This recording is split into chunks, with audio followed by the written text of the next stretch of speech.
Bienvenue dans ce nouvel épisode d'Officine Insight, les marchés à la loupe. Je suis Diane Mottez, directrice digitale de Pharmacien Business et je suis accompagnée de Juliette Legros, directrice de la rédaction de Pharmacien Business. Juliette, bonjour, ravie de te retrouver. Bonjour Diane, je suis ravie également. Aujourd'hui, on fait un focus sur un marché discret mais avec un potentiel énorme, celui de l'incontinence. Un sujet encore tabou mais qui pourrait bien être une vraie source de croissance pour les officines. Tout à fait, et pour l'illustrer, un premier chiffre marquant. En France, environ 6 millions de personnes sont concernées par l'incontinence. Et ramené au nombre d'officines sur le territoire, ça représente en moyenne 300 patients potentiels par pharmacie. Le potentiel est là, mais il reste donc largement sous-exploité. Pourquoi ? Alors d'abord parce que l'incontinence reste un sujet tabou. Beaucoup de patients préfèrent acheter leurs produits en grande surface ou en ligne pour cette raison. Le contact en face à face à l'officine peut donc être intimidant, sauf si le pharmacien prend l'initiative. Et c'est là que tout se joue, la démarche proactive. Le pharmacien a un rôle essentiel à jouer pour informer, conseiller et accompagner.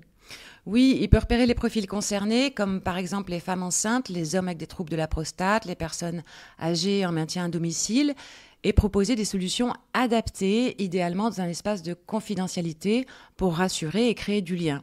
Et un conseil qui sera d'autant plus pertinent que les produits sont plus techniques qu'on ne le croit. Et un bon accompagnement peut déclencher un achat régulier et donc fidéliser. Bien sûr, et sur ce point, certains laboratoires se démarquent. Je pense notamment à Hartmann, leader avec près de 48% de part de marché. La marque mise sur la formation des équipes officinales, l'accompagnement merchandising et des innovations produits comme les culottes absorbantes lavables. Justement, parle-nous un peu plus de ces produits. Alors, les sous-vêtements absorbants, ils représentent aujourd'hui près de la moitié du marché, devant les protections et l'échange complet pour l'incontinence sévère. Les culottes ou les boxers pour les hommes sont à la fois discrets, pratiques et confortables. Et l'offre se diversifie. Des marques comme Tena Ouidé proposent des références lavables, éco-conçues, parfois fabriquées en France et à des prix très compétitifs. Et on note aussi l'explosion des MDD et des marques propres qui séduisent par leur bon rapport qualité-prix, leur ancrage local et des packagings souvent engageants.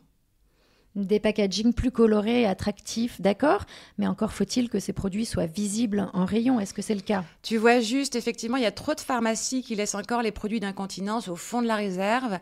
Et c'est une erreur parce qu'un rayon visible, organisé et bien signalé peut booster les ventes jusqu'à 10 à 15%.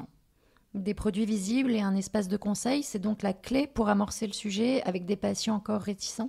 Oui, et là encore, c'est aux pharmaciens d'aller à leur rencontre, de normaliser le sujet et de valoriser son offre. Il faut créer du lien, de la fidélité.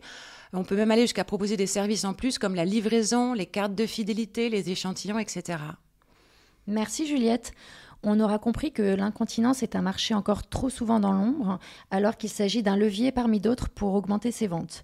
Pour retrouver cette enquête complète, rendez-vous sur le site du Moniteur des pharmacies, rubrique Business. Quant à nous, Juliette, on se retrouve en septembre. Oui, et donc avec un sujet de rentrée. Et là, nous allons décrypter le marché des produits de la rue. Merci de votre fidélité et très bel été à tous nos auditeurs. Nous vous retrouverons avec plaisir en septembre pour de nouveaux épisodes d'Officine Insight, les marchés à la loupe.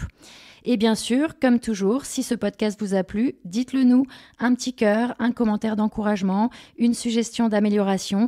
Nous y serons toutes les deux très attentives, même depuis notre transat.